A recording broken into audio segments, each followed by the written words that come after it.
folks, welcome on into another Tuesday evening, and that means the Rogue Squadron. And here is the esteemed panel for tonight. Of course, we've got our own Macany 90, the best artist this side of Van Gogh, in my personal opinion. You know, I'm a little biased, but hey, I love Macany's art, and so do many, many others. Of course, no panel would be complete without Tommy and the Guinea Pig Collective. We got one of the best writers of our modern day here around the community, and that is the Red Gaze, the man that brings you Sunsworn, one of the most awesome reads that you can pick up right now. And also, of course, the People's Champ, Ito. So that's our rogue panel for the evening, folks. Culture is somewhere on a plane right now. Steven is still in process of, his life is in flux. He's trying to move and everything else, figure out what's he's trying to help. He's trying to help other people move too. He's planting. He's planting himself in a tree. Planting seeds for the future. He's such a sapling. Laying down his new roots. Exactly. Drop them roots. So let's say what's up to the chat, man. Hail Keely Chow. Hail Fury Kitten. Great to see you, Fury. Mercale, the Emperor of Corruption. We'll see, Mercale. I'll get back with you on that. Brutal Morningwood, what is up? Great to see you. Godzillionaire, great to see you, my friend. And Bone is up in the house. Great to see you. And Toxic Man Flu, of course, the man, the myth, the legend of chat. Toxic Man Flu of Dick's Division. You know, shout out hashtag Dick's Division. As far as I know, we'll still be doing TNT Thursday unless I hear different from comics and he's taking it back. It seems like his recovery's going pretty well, so I'll find out. I'll probably get up with him tomorrow and find out the dealie on that. But yeah, so we got a lot to cover. I know Macany seems to have been keeping an eye on E3. That just wrapped up. Hail Jay Lee. I know that there were quite a few, I don't know. From what I saw, the reaction on Twitter was kind of mixed about E3. You know, some people were like, the digital format's better than an actual con. I don't know about that. I still think going to the actual trade show is probably a little better. But you know, I don't think the industry wants to do that anymore. I think they're lazy and complacent. But that's what gaming is now, folks. In that industry, they are right now devoid of ideas. They're lazy. They're complacent. And also, you know, they are, again, the one of the main offenders of pushing the woke narrative. And, you know, with all that combination, yeah, I'm not surprised that the industry, as far as gaming goes, is going in the shitter. Well, you know what, Drew? Part of that might actually also be some of these people that are just so scared to death of showing up to these type of events anymore because they've had it pounded into their head for, almost going on 2 years now? I mean, we're getting close to it. I mean, it's not quite there yet, but I mean, you're getting close to 2 years where they've had this pounded in their head. If you go outside, you're putting your life in danger. You're putting somebody else's life in danger. So I think a lot of these people that normally would show up to these events just don't even want to go anymore. They're more than content with sitting inside and doing it, you know, with the online presence. Hail Soul Assassin, great to see you. Matt's Mama Bear, great to see you, Matt. Hey, Mama Bear. Always love to see you. Root Koreans in the house. After E3 leaked all the SJW activist journos in 2019, the con will never happen again. You're going to see dev-specific showcases. Yeah. Now, unfortunately, that is true, too. You know, the thing is I like to comment that I believe Soul Assassin And I enjoyed that coverage too, dude. When Spike TV and G4, when they showed E3 on their channels, they had interviews from the floor. They had you just got that whole feel, even if you were watching at home. And I enjoyed that. And they don't have that anymore. And Tommy was spot on. I was getting kind of pissed off because just before we went live, I had gone up to get a drink and to use the restroom, and I could hear on my mom's television the national news. I think ABC was on, and just the stuff that they're pushing. The way that they're pushing it, the first thing they're leading up with, another grim milestone, 600,000 deaths from COVID, blah, blah, blah. And they're, again, hammering that thing. The new strain is going to be the new deal. And, it's like they don't want people to get their free mind back. They want you to stay in a constant state of fear, of anxiety, compliance. Yep. And it's like they don't want anybody to go back to normal. Oh, Drew, wait until the mid part of this summer hits. Just wait. You're going to hear that song ring in your head. It's a coof summer. Yeah. Sadly, you're right, Tommy. Somebody ought to make that parody video now. I'm actually working on it. Because I lost my computer, I couldn't do it the way I want. I'm trying to do it from my phone, which, holy shit, if you ever had to use apps to try to change your voice and everything like that and to try to match it up with a song, man, that shit sucks. Yeah, Godzillionaire. The new strains will continue until compliance improves. Yeah, I mean, it's crazy. It's absolutely crazy. God, at this point, I need a clip of Bones saying, "Are you out of your green-blooded Vulcan mind?" Because that's what the hell this is. I mean, you have to be completely. Weak-minded or just completely ignorant at this point to accept all this stuff that's being thrown in your face. There's still I was shopping today. There's still people in Walmart wearing masks. It's like, okay, so Walmart has, and this is how I know everything is over. Life is back to normal. Walmart took down the dividers. They took down the dividers in the main lobby. They're not separating. It's over. They took out their cattle chutes. Yep. Yeah, Walmart, they're not hurting people anymore. They're not hurting. No, that's it. They want people to stay. They want people to stay apart, but yet they're hurting them together, through gates and stuff like that. They did that. Those cattle chutes. That's why I laughed. I'm like, look at these people. I'm like, they're like freaking cattle going to the slaughter.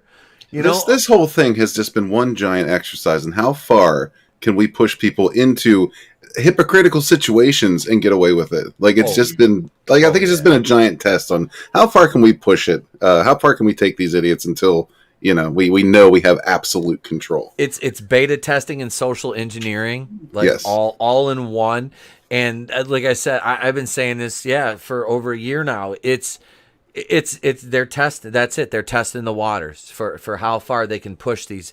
Because let's face it, are we ready to be commies yet? Yeah, not quite yet. That's it. We know that so many people walking around on two legs are lemmings. They're lemmings, just ripe for the picking, ready to be led to the edge of the fucking cliff and right off, because they will follow anything that they listen. And I don't care what news network you watch or what side of the aisle you sit on. If you sit there and you listen to enough bobbleheads all day, your brain is going to turn to mush. And I'm not talking about what I do to myself from the shows that I watch. No, I'm talking real mush, because you can't. Wow. You can't. Wait, what is that? I heard an old lady at the supermarket say they're talking about how it's too bad they can't.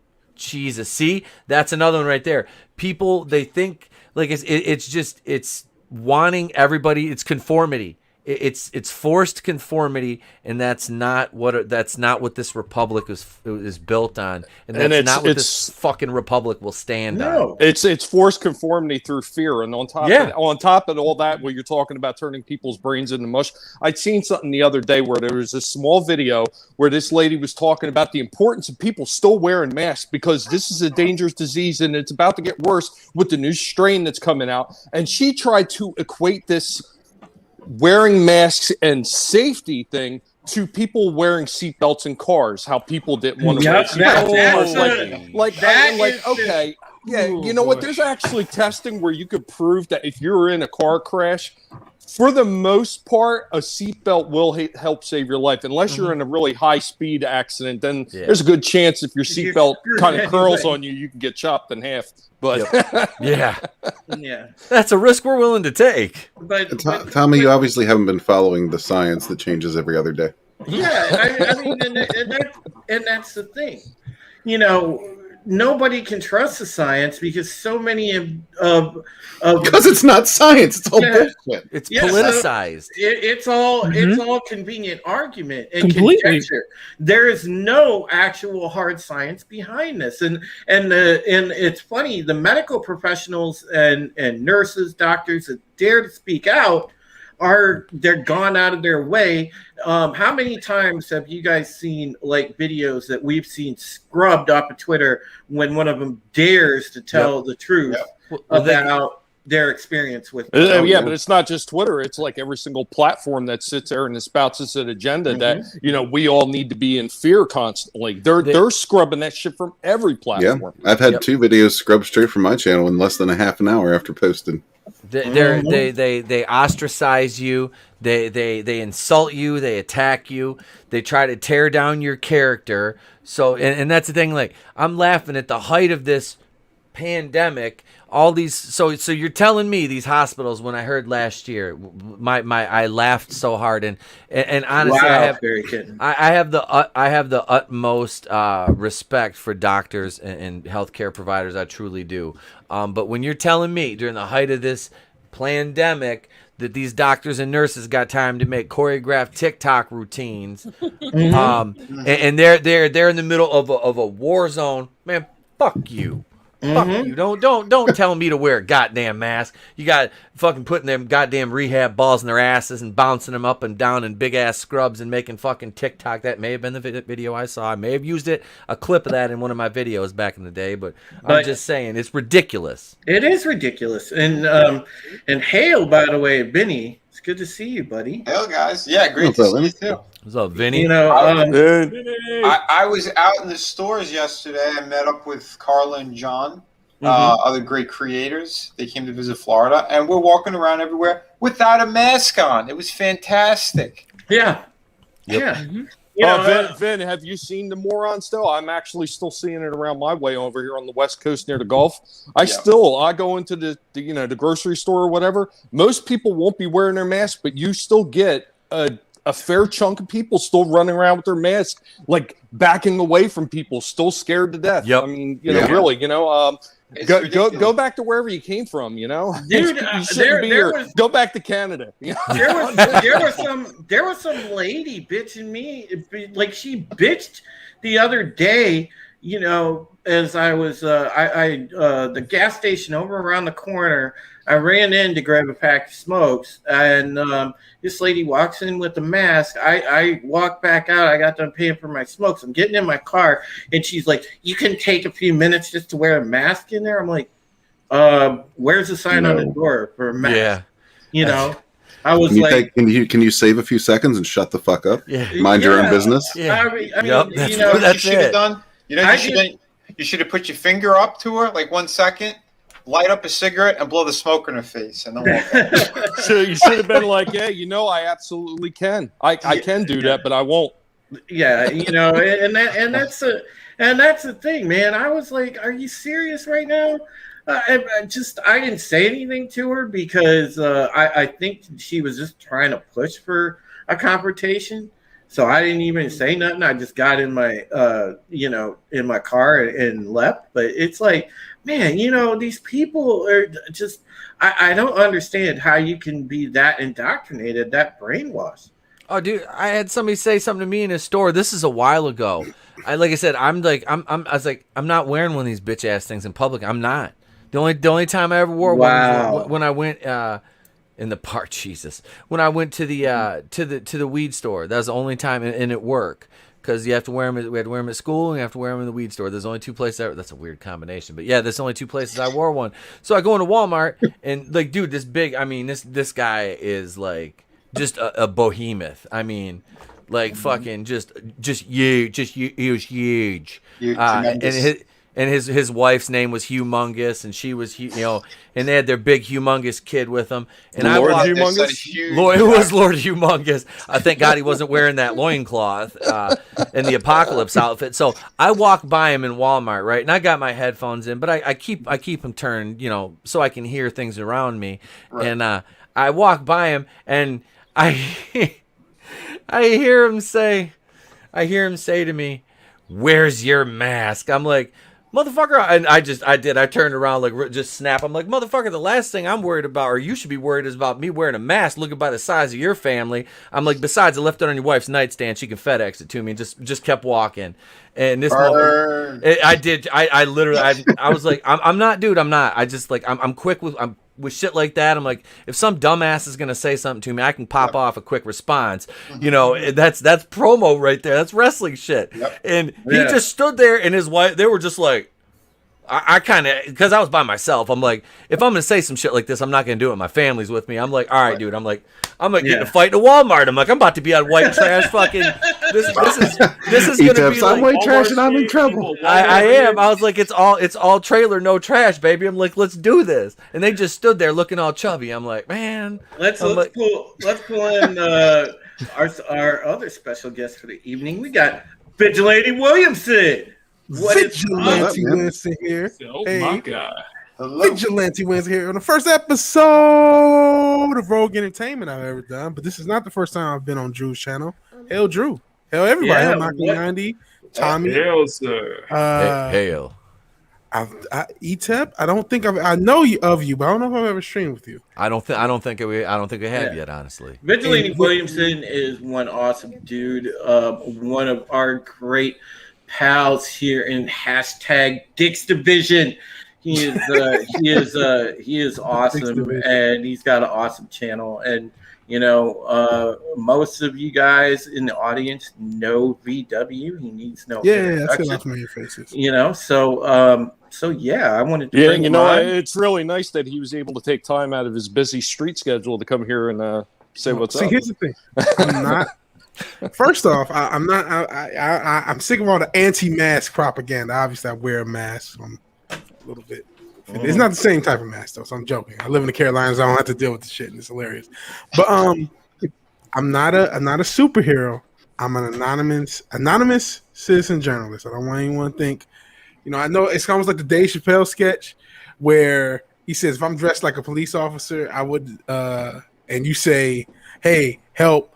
And he says, "Ma'am, just because I'm dressed this way doesn't mean I am this way." It's sort of like that. I'm not really going to help you if like your house is on fire. What the fuck am I going to do? I'm just a regular guy. I have no superpower. I want to address what Sven said in the chat because this is very interesting. I mean that is the height right there of just the absolute. Yeah, it's the absolute hypocrisy that this stuff has spawned. I mean, and you get a result like that. That's because, this was well thought through, this whole mask thing, wasn't it? Well, that's the whole thing. I mean, at one point, if you even attempted to walk into a bank or any kind of financial institution with any kind of covering over your face, you were more than likely going to have the cops called on you immediately. But you're damn sure getting ejected from the place. Now it's okay. Yep. Yeah. Mm-hmm.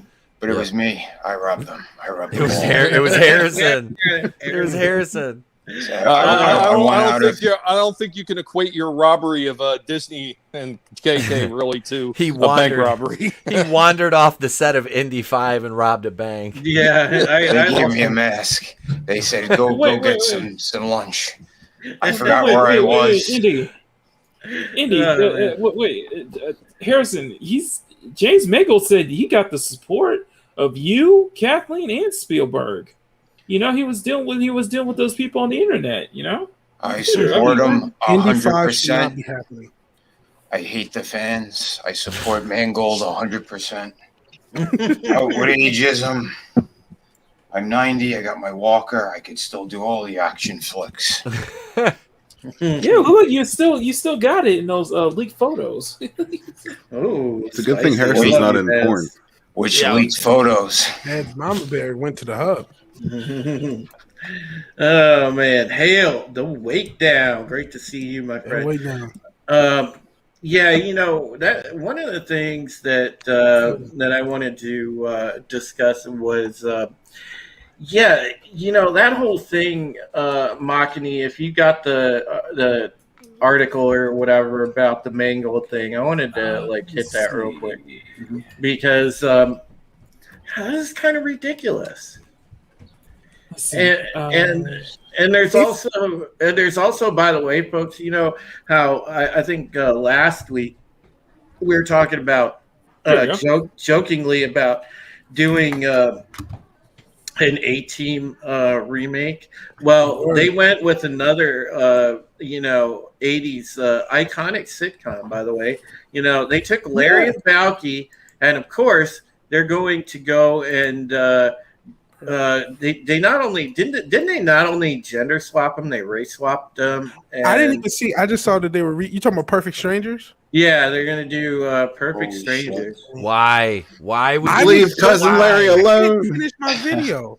I'm trying to make a video about how you keep changing these franchises, you keep making them worse, and every day there's a new. Well, we're doing this over, so I got to add to this video. I'll never finish it because they'll never stop giving me examples to put in the damn video. Hello, Larry Appleton. Yeah, I mean, one of the good things about Fury Kitten. I wish there was a Sledgehammer, man. Sledgehammer was an awesome show. Yeah, it was. So underrated. But the thing with Perfect Strangers is, it had a certain charm to it because it was the whole premise of it, and it was two guys, and you just got uniquely different humor out of it. Yep. And you can't recreate that. I'm sorry, it's just that you can't recreate that with two chicks. It's not going to work. Well, wasn't the whole thing too? They were banging the neighbors who were stewardesses. Were they? I thought they were. Yeah, I think at one point it's been a minute.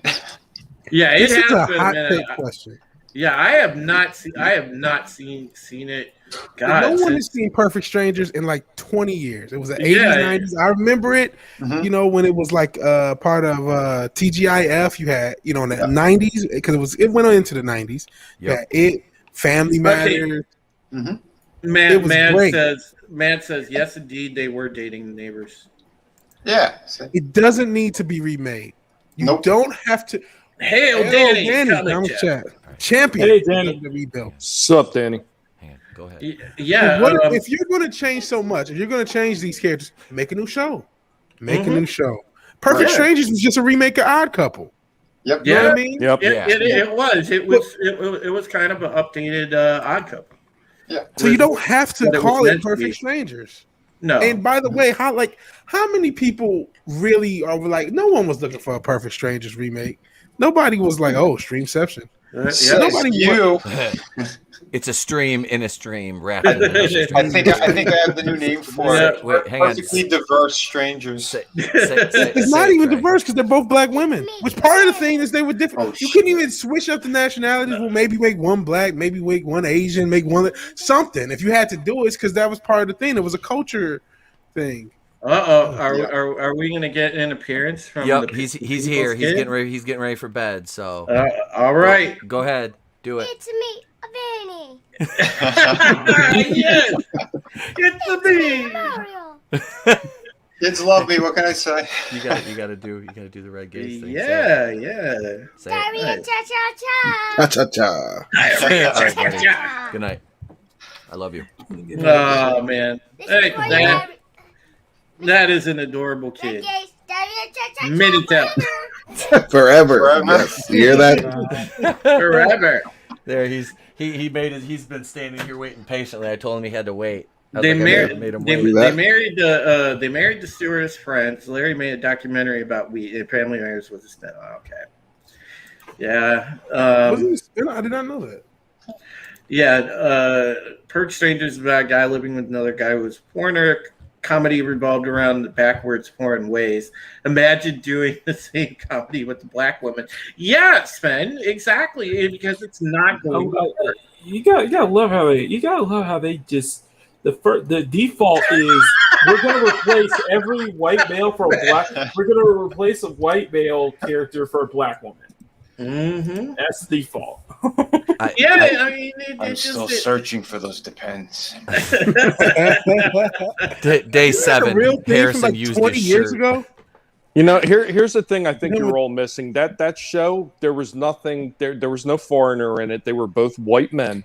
Because as we all know, diversity in TV shows and movies never existed until now. Yeah. Mhm. Yeah.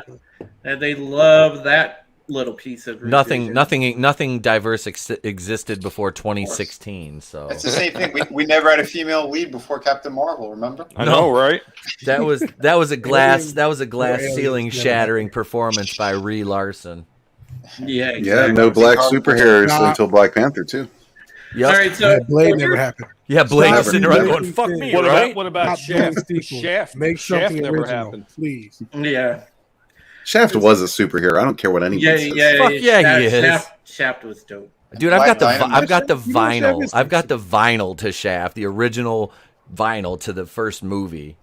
That's like one of my prized possessions. That and the Superfly vinyl. You're Those talking are to really Richard. cool vinyls You're to talking have. Richard Roundtree, though, right? Yeah. Yeah, I'm right. Not You're the- damn right. Not the other Isaac one. Hayes did the first Shaft. Yep. soundtrack, The right? other one. Yep, The Isaac other Hayes, ones. yep. The modern Mhm. ones were okay, but man, Richard Roundtree Shaft was just No, Richard Roundtree is Shaft. That's Yeah. Yes. that just like man. That's like what Superfly, man. That's like the Curtis Mayfield stuff. I got all that. Yep, Yeah. that's Curtis Mayfield. That's Hot, Curtis hot yeah. buttered soul by Isaac Hayes. Yep, I got all them old vinyls, man. Oh, Nice. those are clean to have. Yeah. I wish I could say the same. Awesome, good stuff. All right, so here's a story that Makani was alluding to. Indiana Jones director James Mangold throws temper tantrum after fan voices concerns about his upcoming movie. And this comes from Matthew Cadish. He posted to Twitter his concerns about the upcoming film. And he basically said in his tweet, to anyone thinking Indiana Jones 5 might be good, just let me point out, Steven Spielberg is not directing. Kathleen Kennedy is producing. Harrison Ford is 78. And it's written by Jonathan Kasdan, who wrote Solo. Mangold would directly respond by insulting Cadish. He said, "Thanks, Matt. Keep making the world a better place, crapping on things in the first week of production from your basement. Never seen a script by John. Nothing against him, just reality. Butterworth and I started from a blank page. 1 through 3 are hugely talented and all at my side." Mangold would not stop with that, though. He continued to insult and deride Cadish and the people from the Salty Nerd podcast. The Salty Nerd would tweet in return, "We don't have basements, but we do have a kick-ass studio with a Batman statue." Which I like the Salty Nerd podcast. I actually, listen to that. Check out their YouTube stuff here and there. They're pretty awesome. Zip. And Mangold will come. Tommy, this thing on my channel, man. I don't have that. I can't play that clip. Sorry. I know you're. I know. I've got the PewDiePie one, man. He's like, No, that's the one I get. Yep, that's the one I gave. Yep, that's the one. Mangold basically just kept going and kept calling Matthew Kadish, clickbaiter, Nightcrawler, things like that. You know, I mean, it's just stupid. You're sitting here insulting a fan and, you know, telling them that they, you know, don't have the right to have an opinion, you know, because they dared criticize some initial facts about the film. And well, is it just me, or does it seem like whenever these people start to come out and they start to attack the fans, or they attack anybody that just doesn't like what they're doing for whatever reason whatsoever, it seems more times than not to be coming out of Disney. It always seems to be people that are employed by Disney at some point. They recoil and they play victim. They recoil and play victim after they, you know, like they come out and they go on the offensive. You know, Kadish didn't really insult Mangold. It's not like he said, "Hey, your mom's a fucking whore and she wears knee pads nonstop," which she probably, you know, she very well could be. But I mean, you know, it's not like he came out, you know, guns ablazing. You know, it's like that Danny DeVito meme. So I starts blasting. He, you know, he stated some facts about the movie. And Mangold, like, I mean, you know, I respect what he did with Wolverine and, you know, Ford versus Ferrari, but I mean, how sensitive are you, dude? Like, are you 100% USDA grade A bitch made? Like, you can't handle like even the slightest amount of criticism. The soy is strong with that one. Having worked with him for a week, yes, I could confirm he's a bitch. You hit the nail on the head, and that's what kind of saddens me about this, because this man is behind this man is behind a masterpiece. I really Logan. like Logan. Logan is an absolute masterpiece. Oh yeah. Ford versus Ferrari is my favorite film of 2019. He's done a lot more films that I ended up loving, so it's just like, oh, come on. He has a good catalog. Your favorite film of 2019 is Ford versus Ferrari. What a sexist. It should be Charlie's Angels. Everybody knows that. Hail to Come on, bro. Come on, bro. But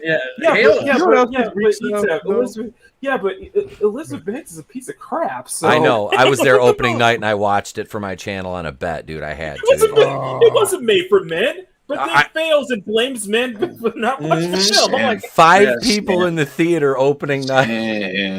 That sounds like a success. Yeah. This is why I hate you nerds. When I hear this, I also hear like entitlement. Like, we're not entitled to like your film. We're not entitled to even care about Indianapolis Jones, because Indiana Jones is 3 movies. Indianapolis Jones. He's been Indianapolis Jones.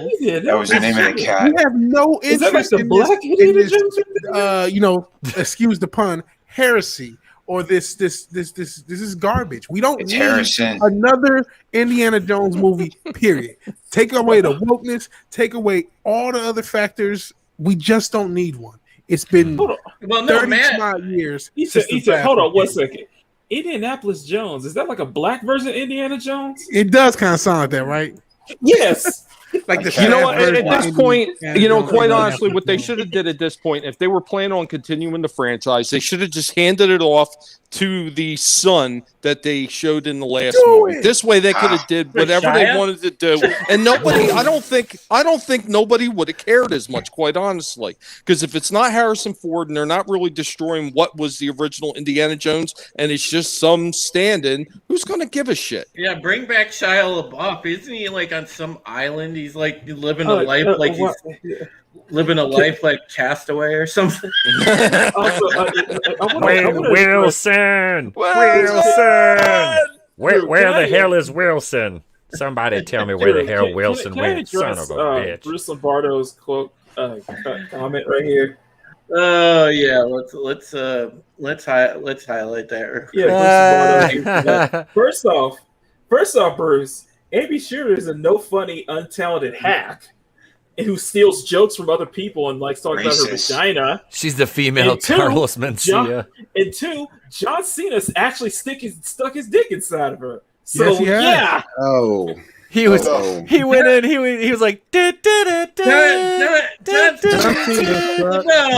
can't feel me. I don't know about Batman, but John Cena goes down. Which kind of does explain why he caved into China.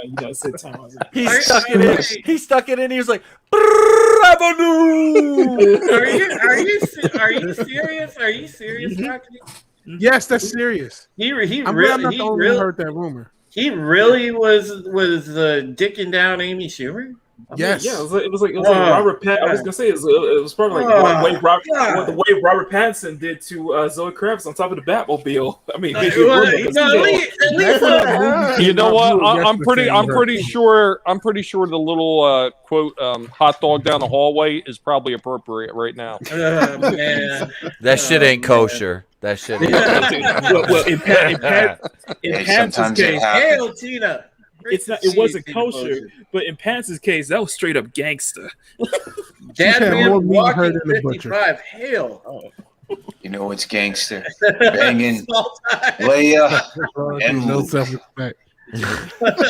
Wait, did you say and Luke Harrison? What?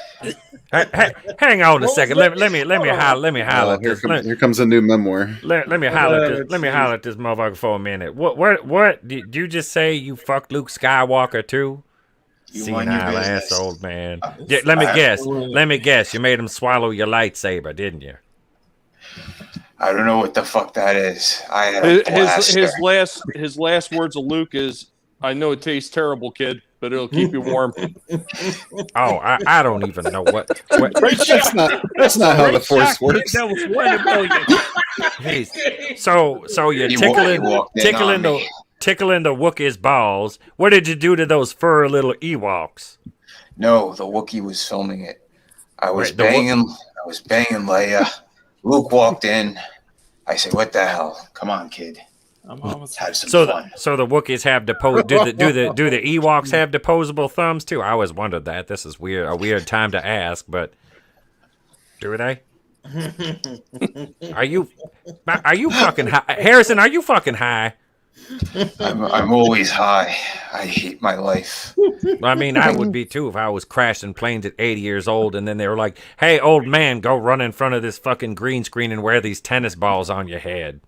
I heard someone say, "Get off my plane." It was me. I jumped out.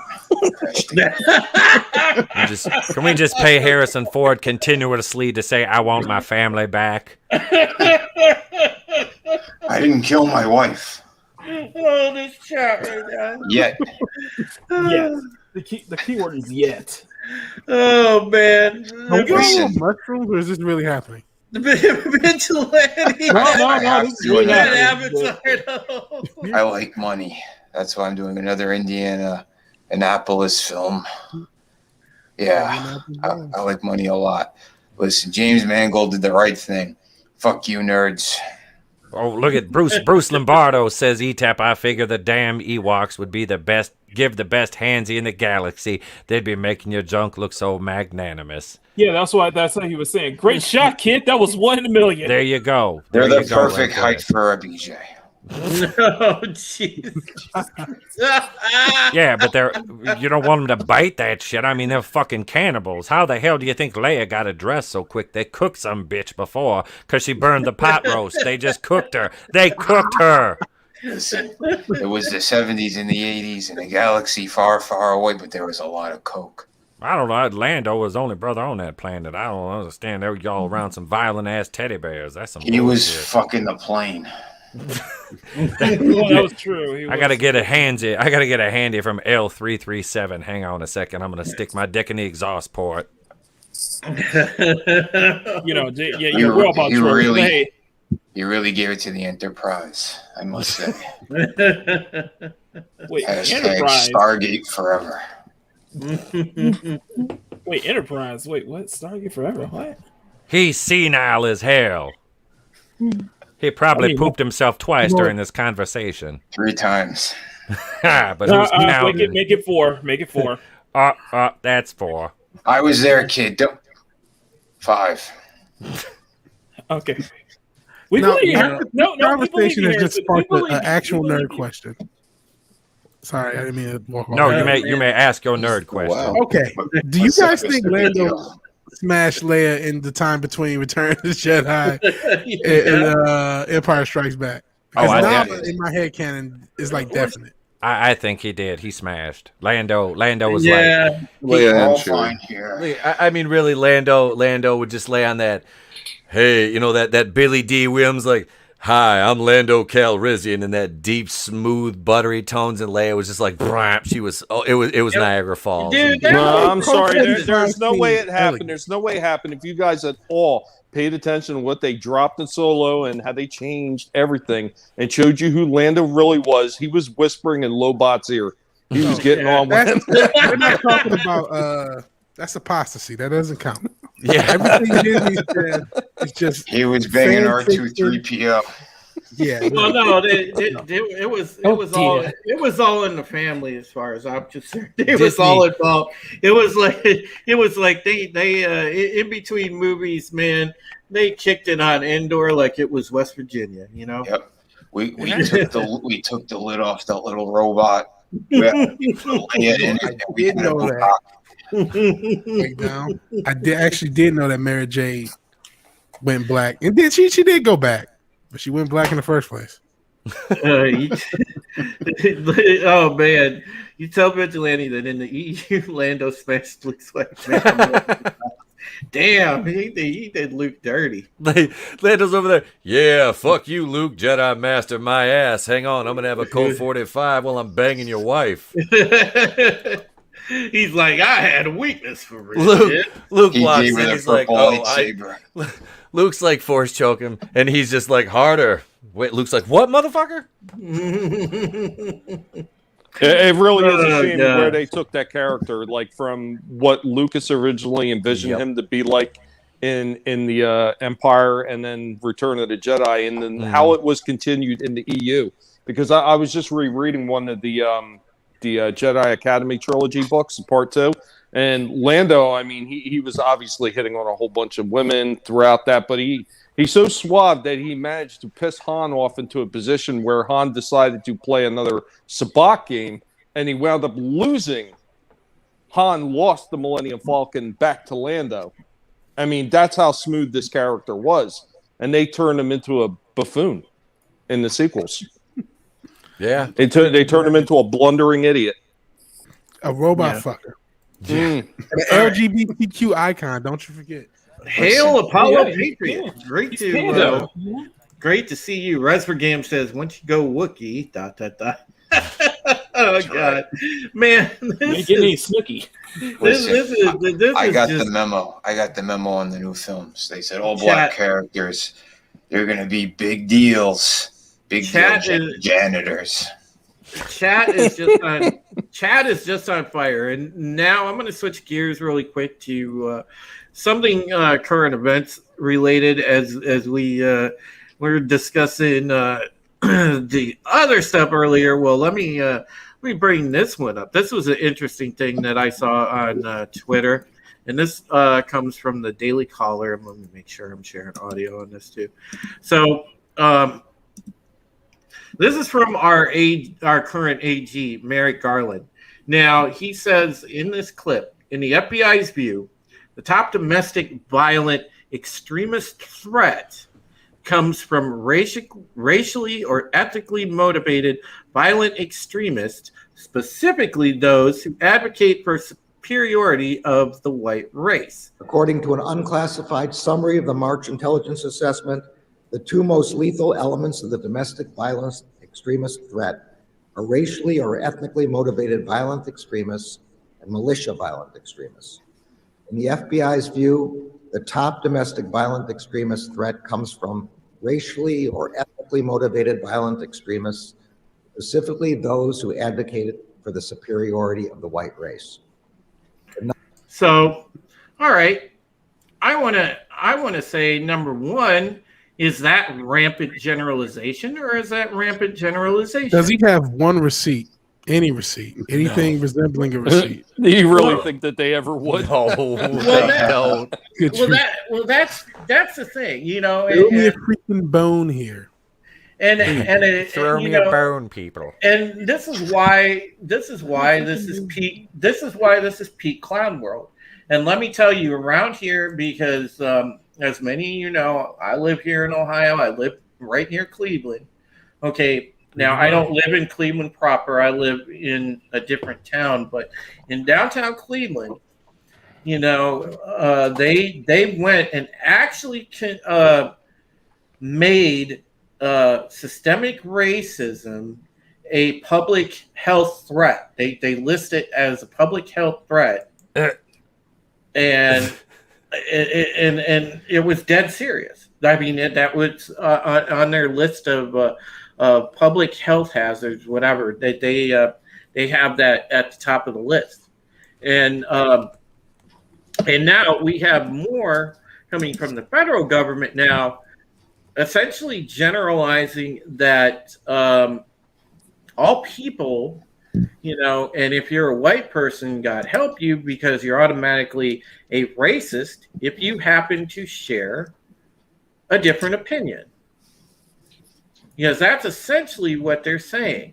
And they're also saying that, you know, and they're turning this all around. So what they're attempting to do is shoehorn like everything, and you've seen this narrative spinning all the while, folks, because again, I was in the Capitol on the 6th. I know what happened, and how it spun is completely different than what I witnessed with my own two eyes. And they're going to blame everything on white supremacy from here on out. They already have. That is always the go-to boogeyman. And this whole and that should tell you right there, when you deconstruct all of this stuff and let their house of cards fall in on itself, you could see how flimsy it's actually built. Because in reality, when you go out, there are not white supremacists around every corner. There are not people standing in the middle of the street advocating that, you know, go white or go home or blah, blah, blah. You know, Drew, I got a question for you. How much did the white supremacists pay you to say that? Oh yeah, I tell you, it's Tommy. Internalized racism, Drew. What are you talking about? I tell you, Tommy. You know, they're just you know, paying me those bribes to give them positive media coverage, but no. Positive Yelp reviews. Yeah. Well, Drew, did you get a better deal once anybody with Asian background was drafted into the white race? Did you get a better deal then? Did they like give you a bonus, perhaps? No, sadly. You didn't get your white card, apparently. Nah. Yeah, Joe, are you technically white or Asian this week? I'm not sure what's convenient for them. Yeah, I know, right? I don't know. I don't know, man. I'm not keeping up with the pivots that they do, you know, because there is a new pivot every week when it comes to their outlook on the Asian community. It's crazy. Yeah, stop Asian hate, you all white supremacist Asians. How dare you be good at math? God, Vigilante, I love that.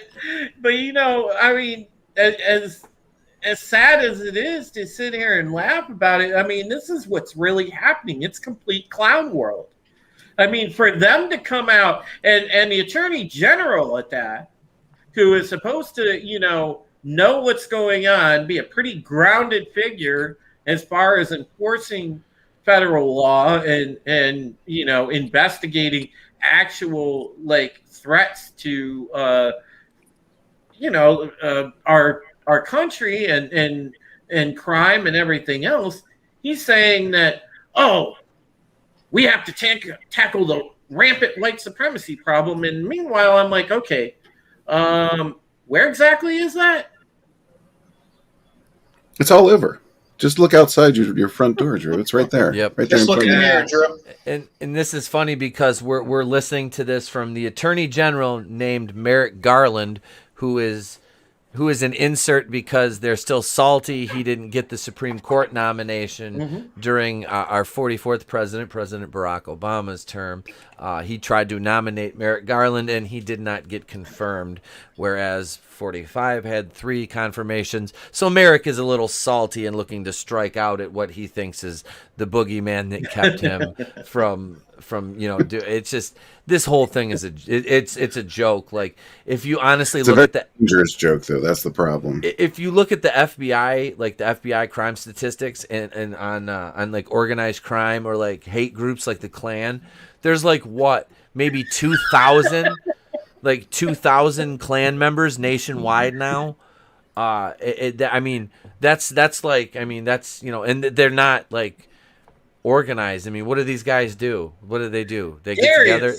They get together and they yell. They get together and yell at the sky and fuck their cousins. I mean, what? I mean, they're you're talking the actual white supremacists, because I've seen people like this before. I live in an area where there just might be a few of these jackasses, and they're like literally knuckle dragging fucking morons. These are the same people that tried to kidnap the governor of my state. All right, and they're a bunch of fucking inbreds. You're in Michigan too? Yes.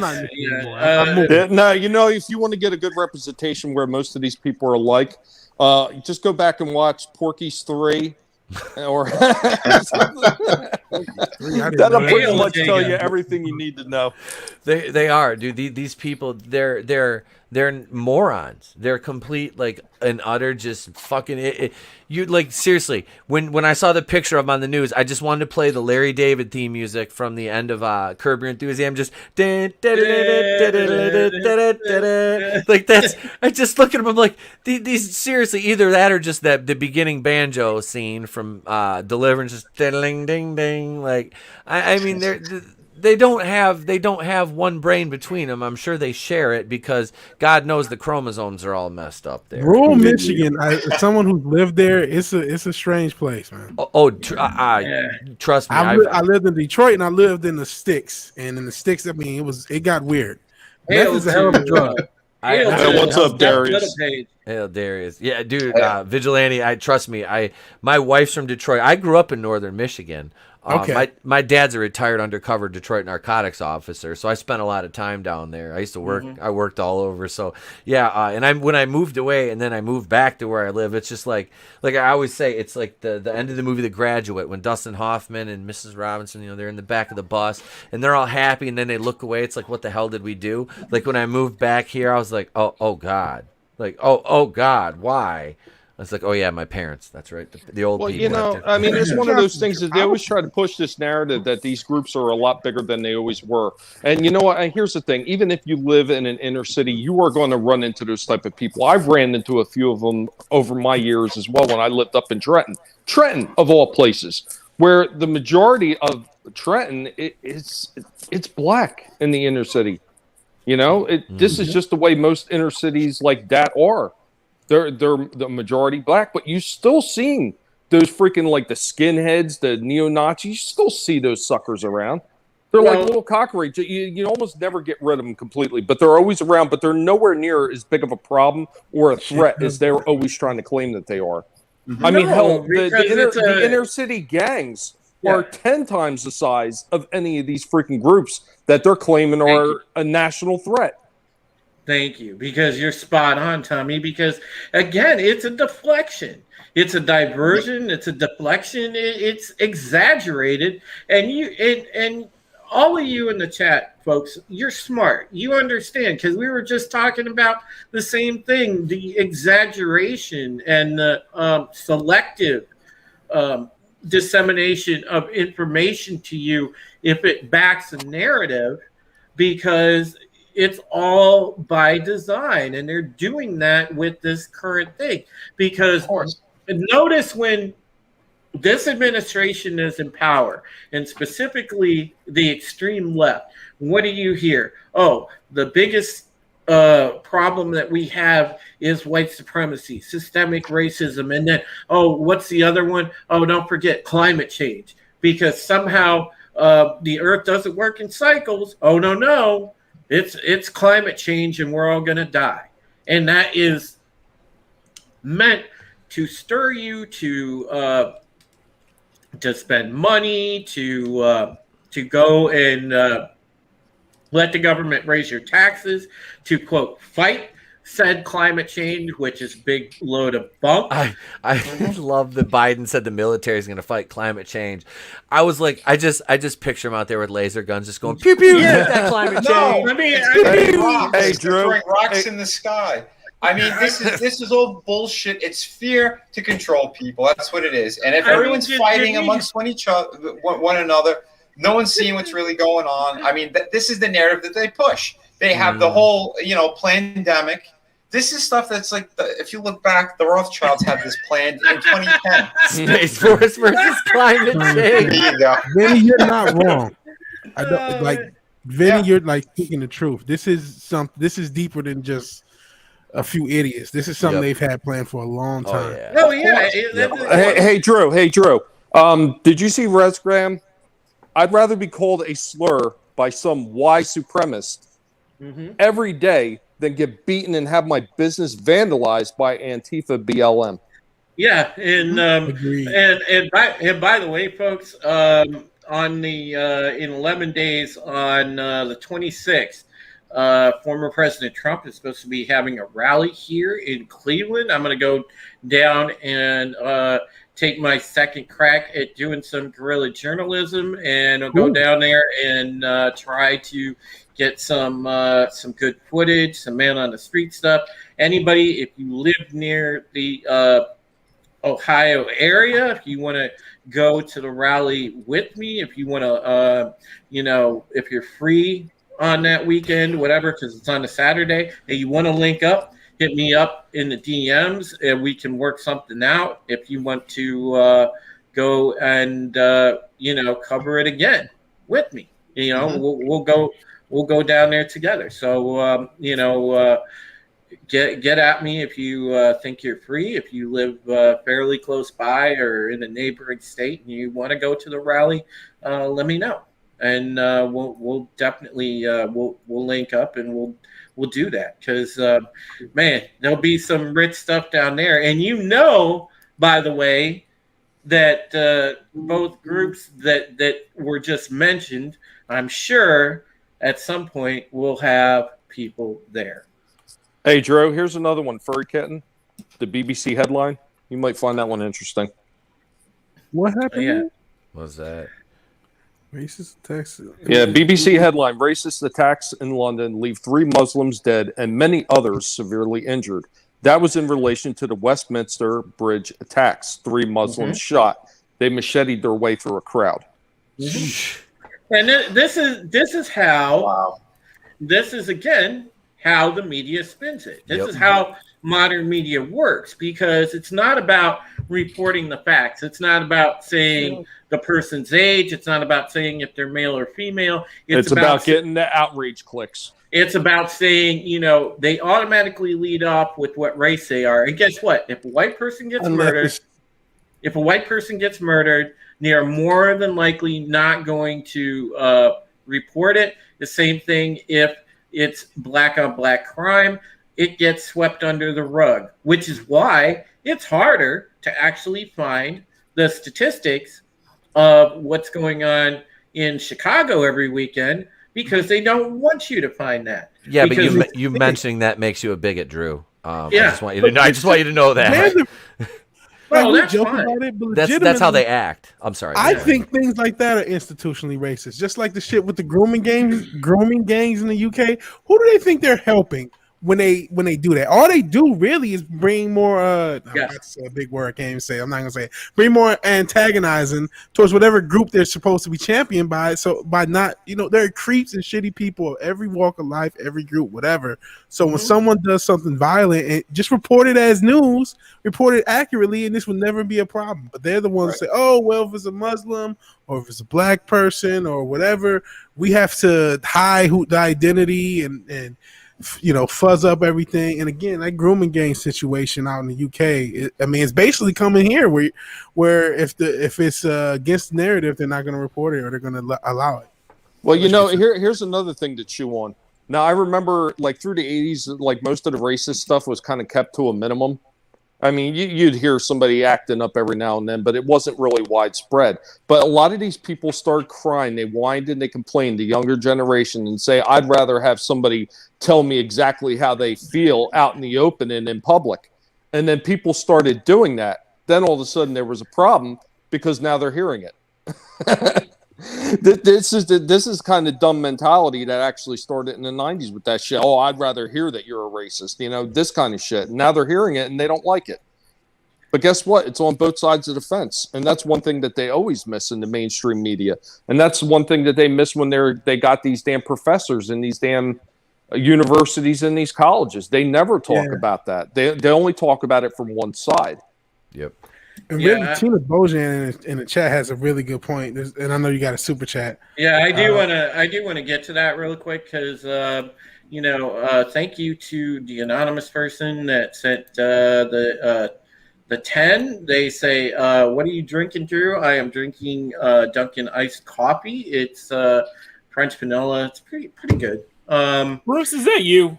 We need to have more long live panels with you. I'm available after 1900 Central Standard Time. Awesome. Listen, folks, I am definitely open to collabs, to having streams and talking about what's going on in our world because it's important to me. And that is a big kind of focus on this channel. Wake down, take care, my friend. I would say he's my period champ, but now he's been stolen away from me. But with my channel, I know more so a lot of the ladies and gentlemen around our community. I know that they do more of the pop culture stuff. And listen, I'm all about fighting the war on pop culture on that front. But this is a multi-front battle, and when the real world affects our world that we want to escape to too. And we need to be cognizant of what's going on in the real world, because if we just shrug our shoulders and say, oh man, I want to escape and not think about it, well, that's one less voice added to the fight. And we need to keep our voices raised. We need to keep fighting for the soul of our great country and really the world, because this is a scene that is repeated in so many different countries right now. And our friends in different countries that support our streams and come to our chats, they'll be the first ones to tell you it's no better in their country. Yep. Nope. Hey, what's going on, Cooper? What's going on, 70s rock fan? Yeah, and that's why it's so important to me, at least, to step up and fight these globalist bastards and tell them, no, your agenda is not wanted. We want to keep our identity as the countries of the world, and we want to be proud residents of a free nation as we've always been. No, I think that was part of the problem, Drew. It kind of got out of the hand because most of the early 2000s, when these people were really starting to act up and they were starting to get kind of vocal, most people would just say, "Oh, it's just a small group. Just let them go, And look what happens when you let them go and you don't say anything. You let something fester. It's still a small group. It's just being overemphasized. I mean, I constantly harp on this. The fact that they use Twitter when there are other social media that are more indicative of how people feel. If they use Facebook, which I hate Facebook, but at least it's one of the most popular platforms. By using Twitter, it shows there's a nefariousness. They're trying to fake this narrative to make it think, oh, the people want this. No, they don't. There's not. Vigilante, I wouldn't argue that it is still a minority group that thinks like this, but they have grown in size to the point because of universities and colleges. I mean, how many times have you seen when they showed videos of all these people in these colleges and universities, and they're running right along with that narrative? And then you got all these teachers that are teaching in even up at kindergarten now. Kindergarten, they want to teach the same nonsense. Indoctrinating and grooming your kids now. Yeah. they make it they put it in these big words, in these big terms. They make it sound like what they're trying to sell is the key to some great utopia. And what it is they mislead people purposely into believing it. And there's so many people indoctrinated that because they've been sold a fake dream. You're not going to get this utopia. It's not going to be like like in Halo, we're talking about the UNSC and the way the world is in there. It's not going to be like that. It's not going to be like a one world government in Star Trek. It's not like that. It don't function like that. No, and the way that they're doing this shit too, it's they want to take away any kind of hope or religious aspects. Because they want to keep controlling that narrative. That's why they always shit on God. And anyone who mentions that, it's like they don't exist. In the colleges, they're trying to prove science over God, the Bible, any of that kind of stuff. Now, whether you're religious or you're not, who the fuck are they to tell people what they should believe in, if they should have faith or not? You know? This is the sick shit. I thought Fauci was the science. Yeah.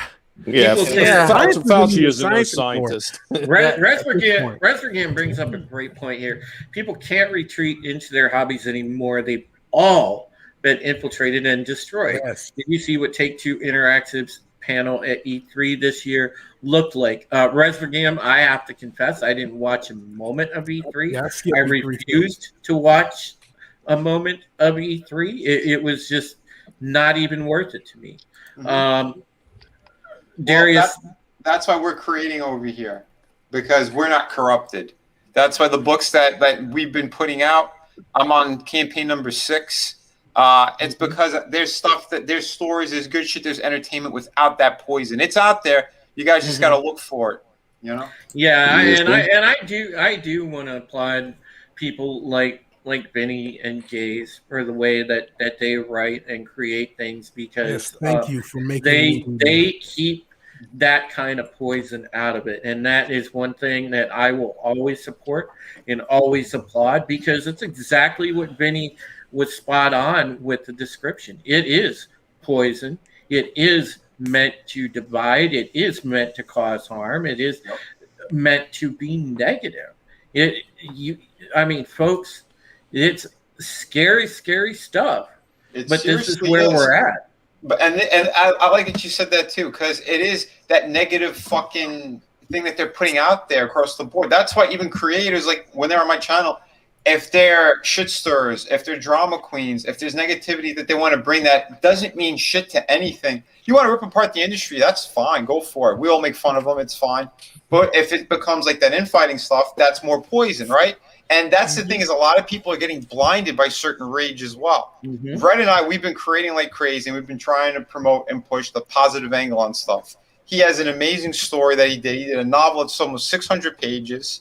He's got the comic book that he did the spinoff of, and there's none of that poisons in there. It's stuff that pertains to the actual books and the stories, you know? Same on my end. Shocking, isn't it? Yeah, right. Well, here's I want to simplify your point, Vinny, and we'll say this, and I think that you guys can agree when I put it into this description. All right, when they sat there and started demonizing people for believing in something, whatever denomination religiously that you believe, or if you believe just in the metaphysical period, or if you're just a spiritual person, they demonize and they want to take away your belief systems, because what does that provide for somebody?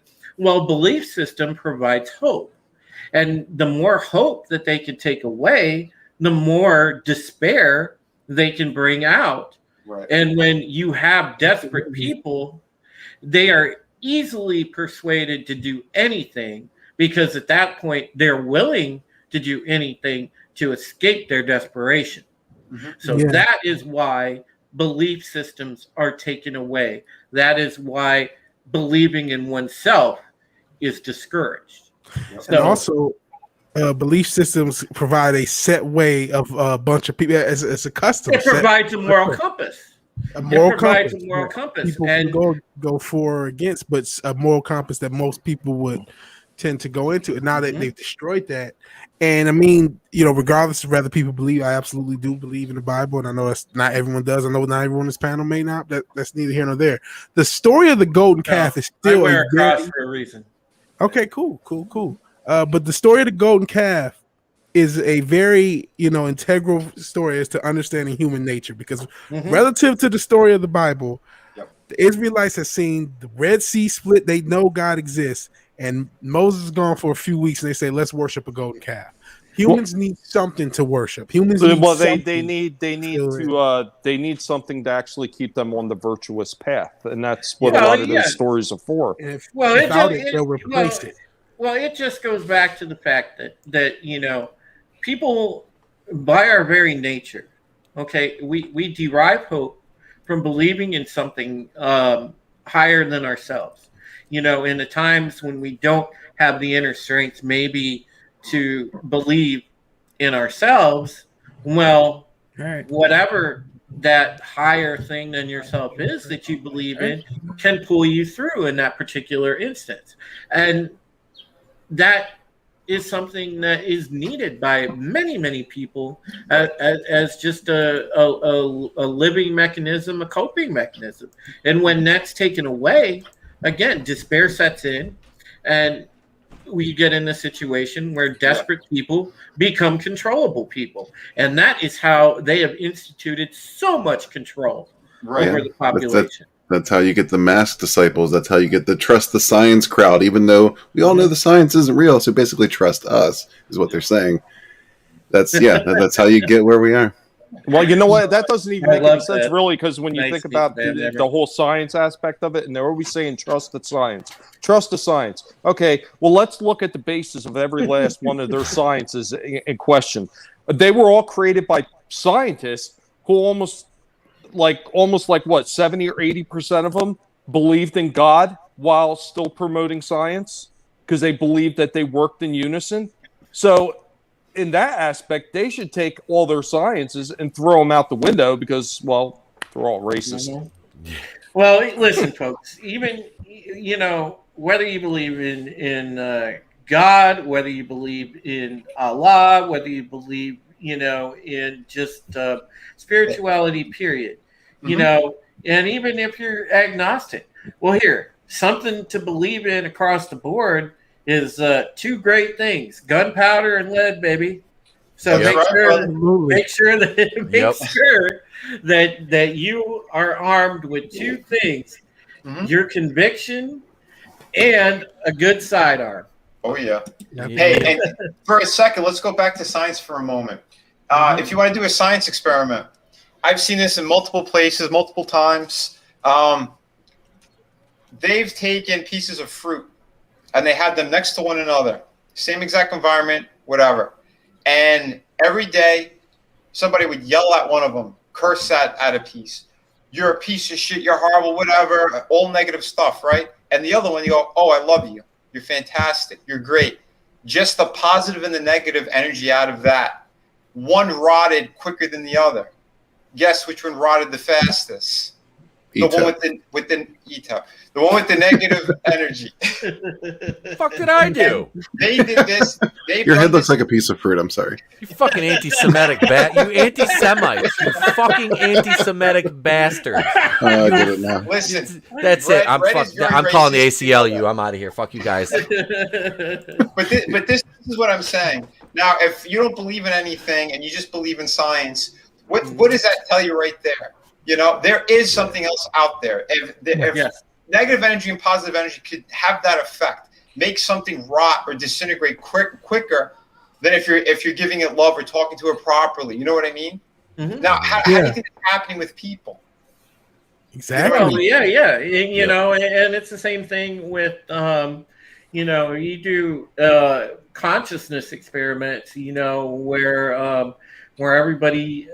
If you do like a whole like consciousness chain, like you're like, let's say, sending good vibes to somebody, or a mass group gets together and prays for one person, and then all of a sudden you see, if that person's in a bad way, whether they're sick, whether they've been in an accident, have some sort of physical limitation, and all of a sudden, then they're on the mend, they're getting better, and it's just, you can't tell me that doesn't have an effect to a degree, because I think that there is definitely a link with mass consciousness and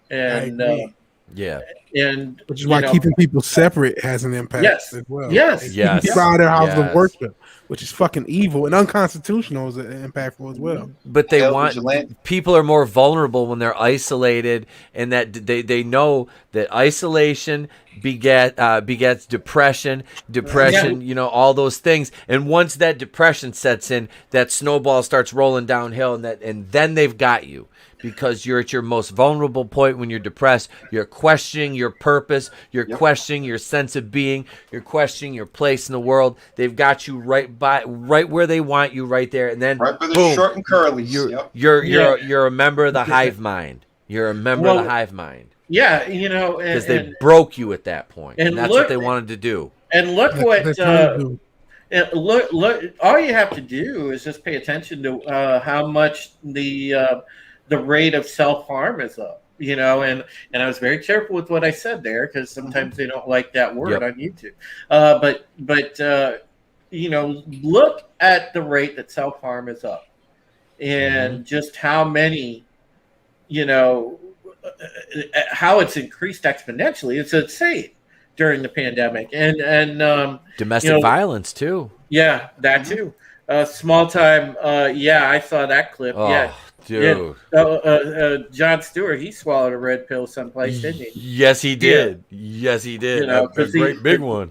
He does on occasion make some sense. On occasion, because he came out and just bam. I love Jon Stewart. I do. I love Jon Stewart.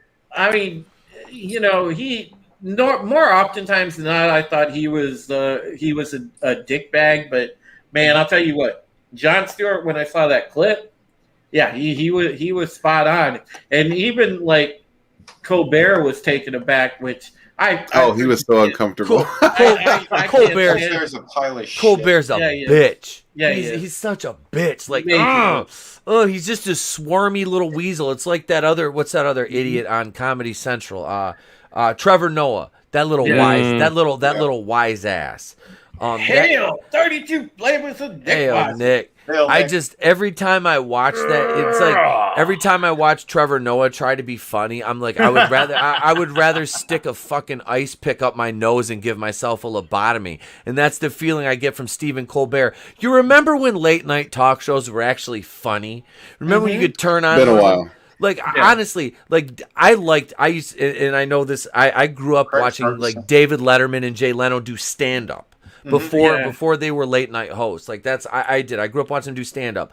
I loved David Letterman up until he went insane, and like I think during the Bush administration he pretty much lost his mind. But I loved his show. Me and my moms watch him every night. And these guys now, you watch like Kimmel or they're terrible. They're not funny. It's all like, here's your talking points. You all go say the same thing. Ready, break. And that's what they do. It's like, and every once in a while, one of you cry. That is exactly what they do. The last actual entertaining, the probably late night host period that I personally enjoyed, Jay Leno, was Craig Ferguson. I forget about Craig. I said him already. Yeah, he was genuine. He was genuine. He didn't give a shit. That's why they didn't like him. They eventually got rid of him. Because he was supposed to take over Letterman's spot. You're starting to see a slew of these guys that are Democratic leaning that are starting to turn on their own party. I mean, even Maher has been Bill doing Maher, it. They're trying to cancel Bill Maher right now. Oh yeah, they are. They are after him in droves, man. I've been seeing what's going on there, and Kevin Hart has been more vocal too. Thank fuck. It's about bloody damn time, man. I just see it. I'm like, more of these guys need to come forward, because the less they do, the more they keep going. That's the only way this stops. The fact that the only Gina Carano has like basically saying, you're not going to cancel me. I'm going to keep being me and doing my thing. The number of her is insignificant. We need greater numbers. That's how you got to win this in numbers by a large margin. Right now, we are lacking in that. And the fact that, once again, we see someone like her and Reg, see, look at it. She literally crushed every narrative possible. It was never about a female issue. It was never about that one bit, and she proved it. She's basically the most popular actress on planet Earth. Right now. Nick, it's insane. Here's the thing, Nick. Okay, I'm listening. People just need inspiration. Now, Gina Carano was one of those sources of inspiration. Former President Trump was a source of inspiration. Spawning the America First movement was probably the best thing that they could have done. You know, from our aspect as a country, because you know, that is where we can go and we can take comfort in and say, okay, we are going to take this movement. We are going to take over the party with this movement. We are going to go and we are going to bring populist energy with this movement and get some people that care about people back into office, which is how it has always been supposed to be. And I think that is the important thing, because there is one way or the other, because people are getting to their wits' end. They're getting sick and tired of all the nonsense. There is eventually going to be a reckoning.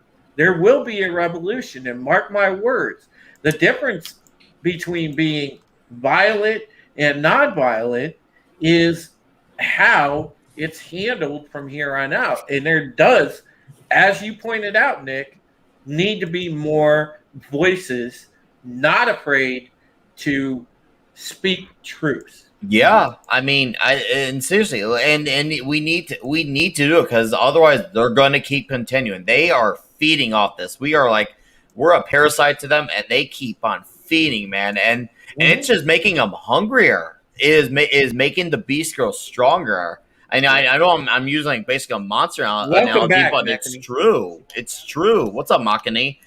We're seeing this beast grow stronger. And I remember when I started speaking my mind on these thoughts, probably shortly before I started being on YouTube, about whether it was to friends or people at the workplace.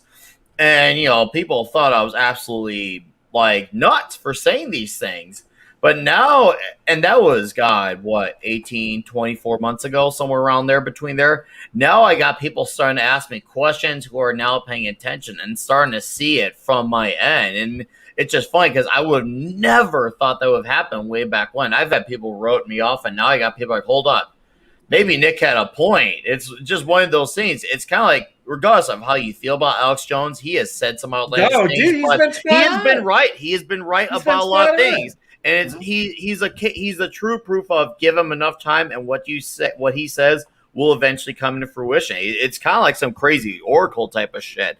So yeah, like I said, I mean, for every crazy frog thing he says, he will say something else that you overlook and realize, oh, hold on, he was right, man. I mean, obviously, Mutant Mayhem comic right here, know what? spot on.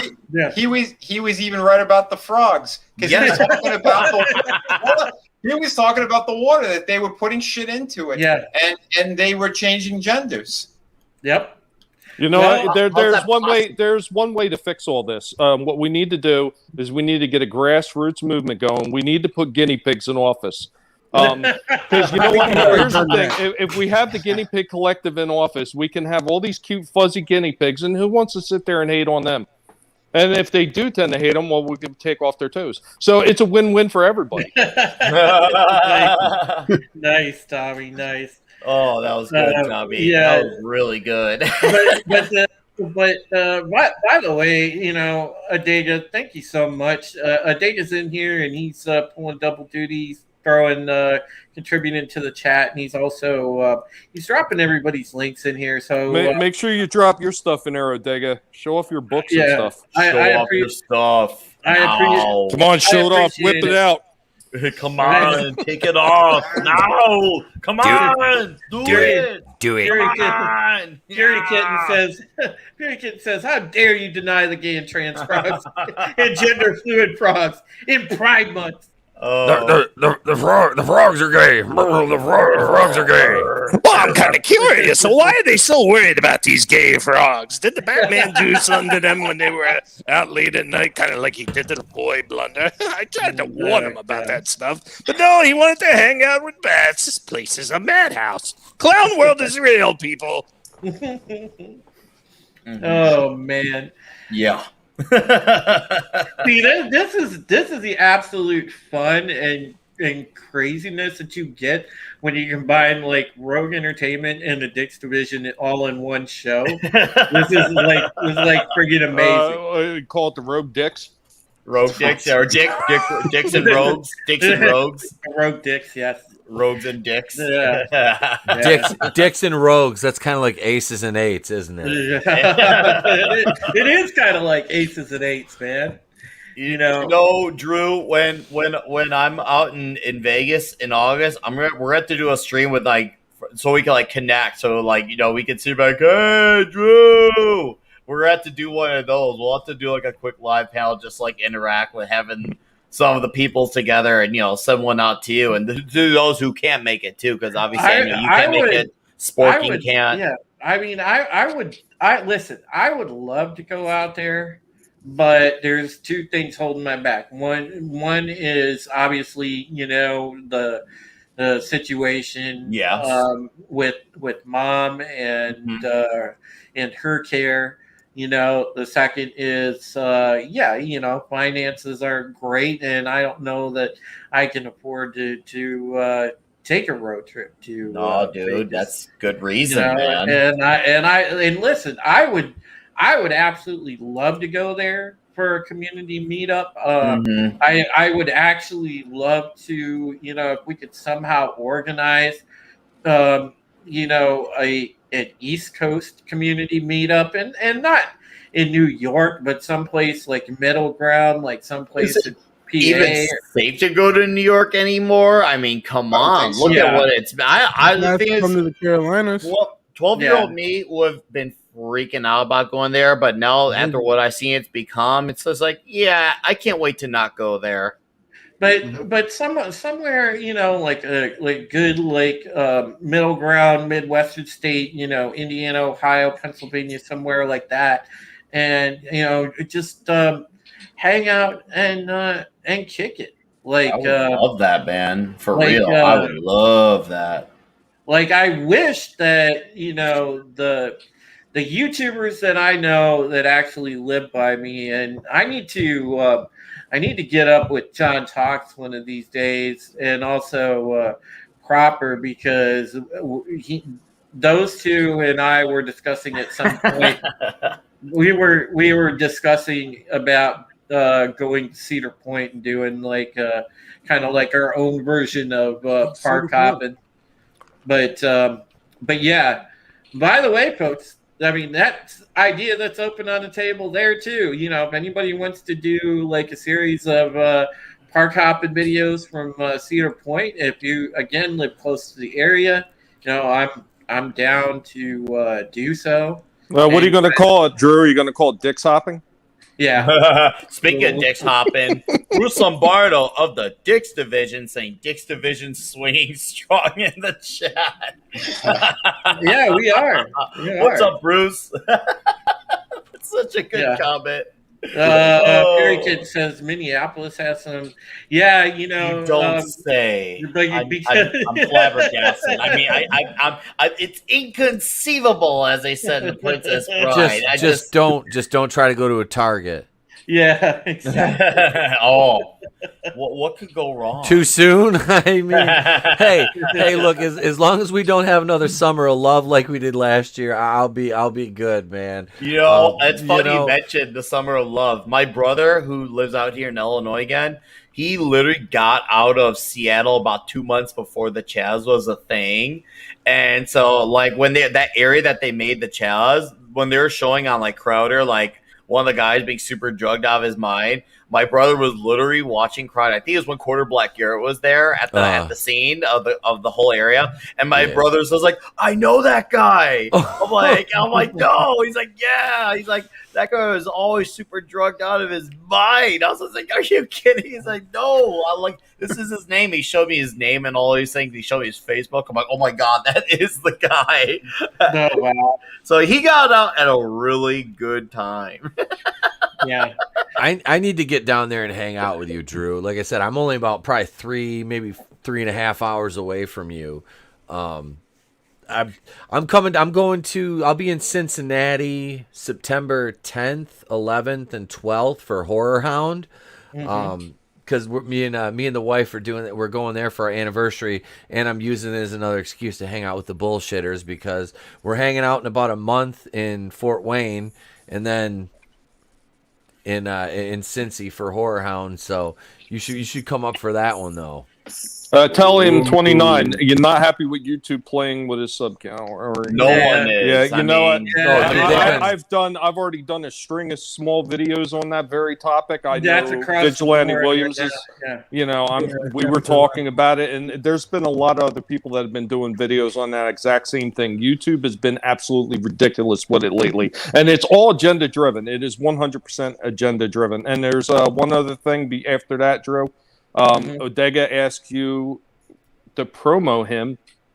Yeah, so Odega is in process of, there's a nice writing that currently that's being worked on called Blood Witch. I am I'm supposed to be editing it for him, and we're working on that slowly but surely. You get that out into the creative sphere. Eventually, it's really good. It is really different. It doesn't hold back. It is like 100% like kind of old school, like kind of like gothic horror in a way. But there's also some elements of fantasy in it. Really, so some really interesting stuff. But yeah, I just want to shout that out. And also, Apollo Patriot says, I don't do politicals. I tend to, and that's cool, Apollo Patriot. Not everybody does. And that's fine. I just have 0 fucks given, man. No, that's fine. Here's the thing. I'm glad while we're on the subject of the subs and such, I don't think even if you don't cover politics, I think there is some way. And one thing, I'm going to get a little YouTube conspiratorial here, but I truly believe, and if there's some proof that I'm wrong, I mean, I want to see it.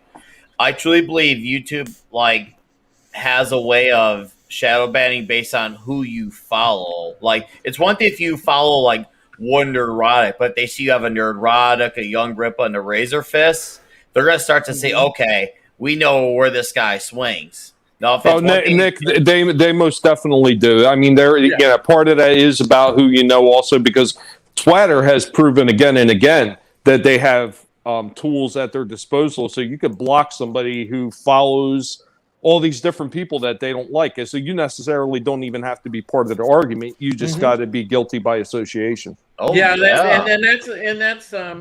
And that's a thing that they commonly pull. That's why it's so easy for a lot of these people, industry professionals, whether it be comics, whether it be, movies and shows, anything, even athletes. That's why it's if you just levy a criticism, or, a constructive criticism, and they don't like it, they can instantly block you and start a blockchain.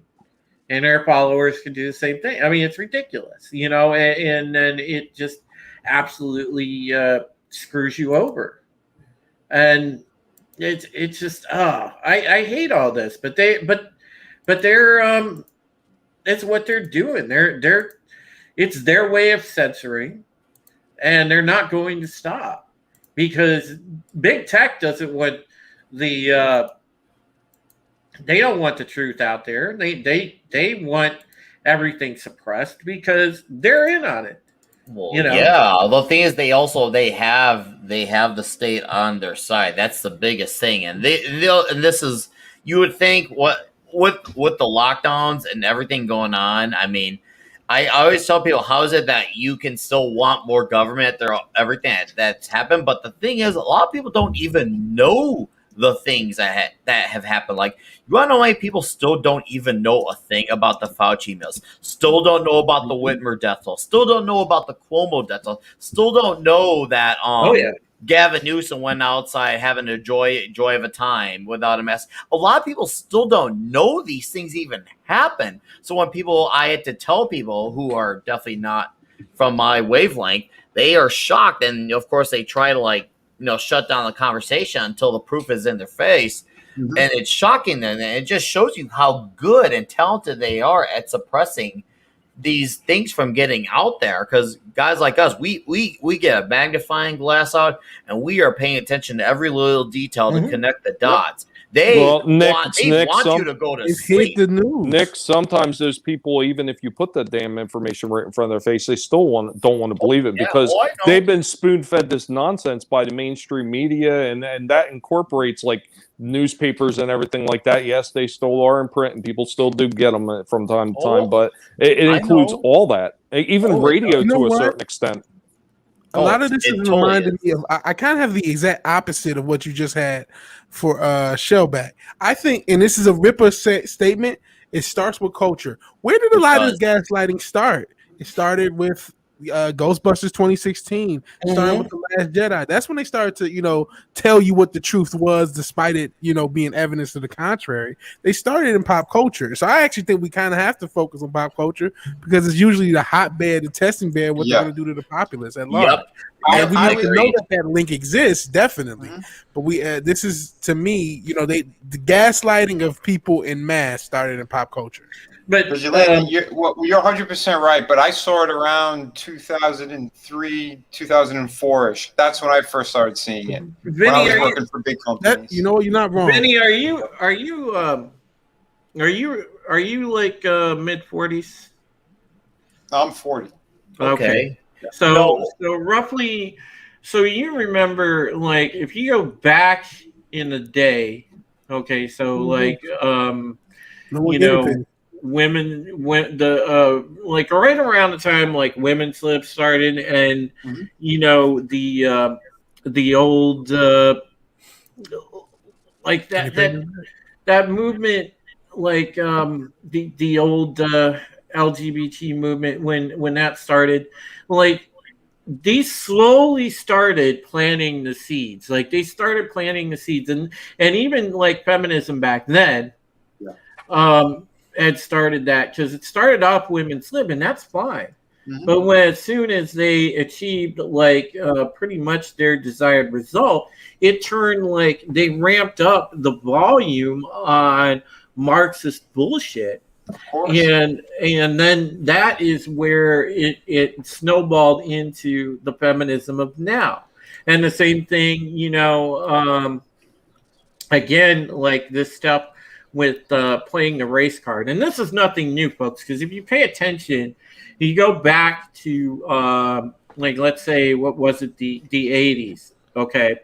If you pay attention, like specifically I'm talking about Sharpton and Jackson, because that's the two like grift artists, if you will, for the race card that started, they kicked off this whole thing and put the crack in the door for the door to be kicked down to such an extreme now with the race card business.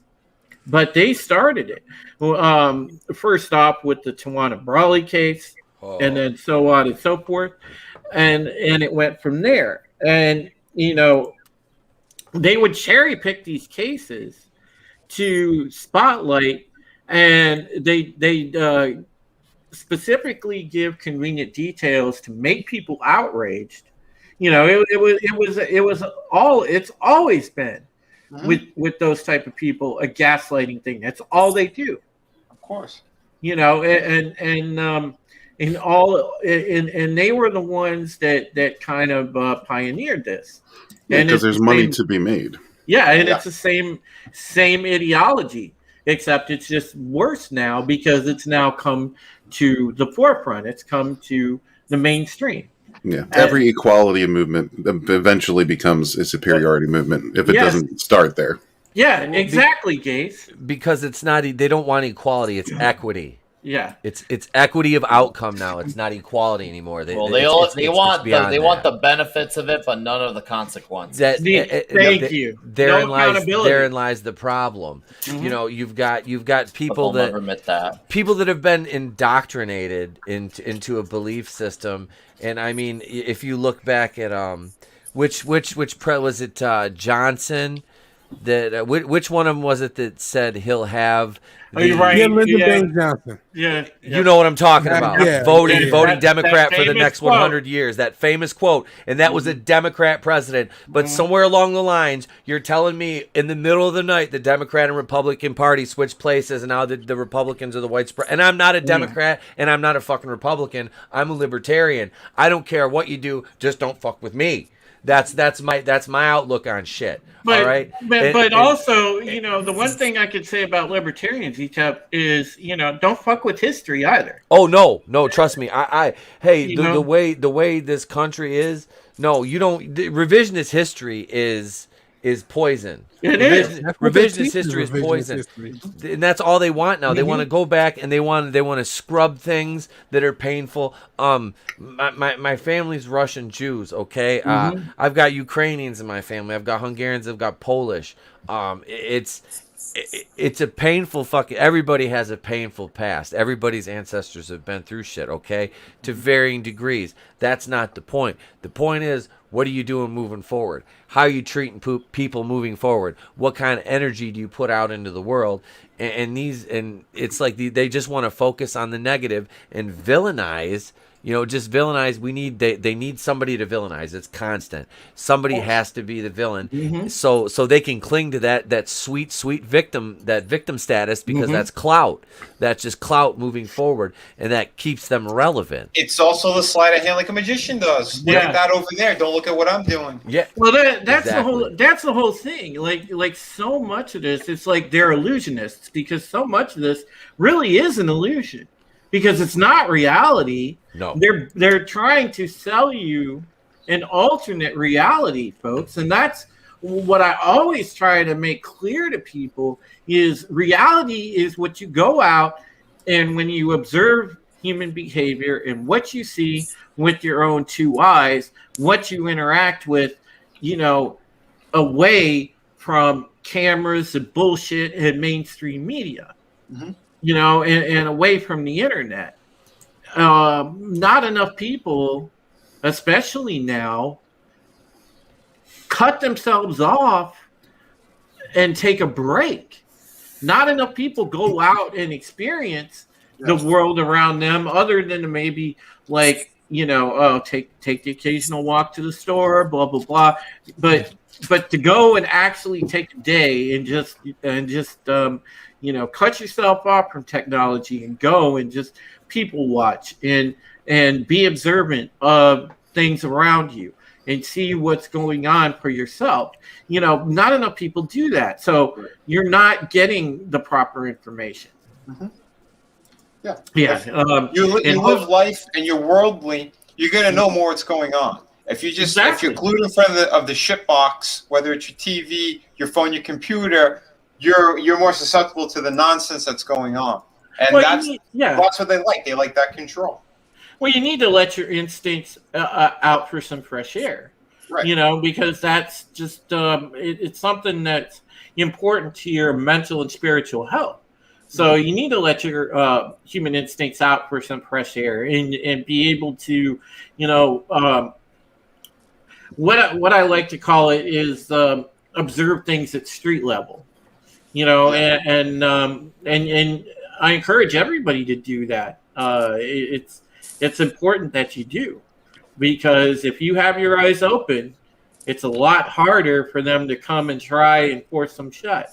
So with that thought, guys, go ahead, keep it going. I'll be right back. Got to step away to the boys' room. Hey, Joe. Well, you guys were saying earlier, you were talking about the You know, I the think Nick brainwashing was trying to aspect of leave. it.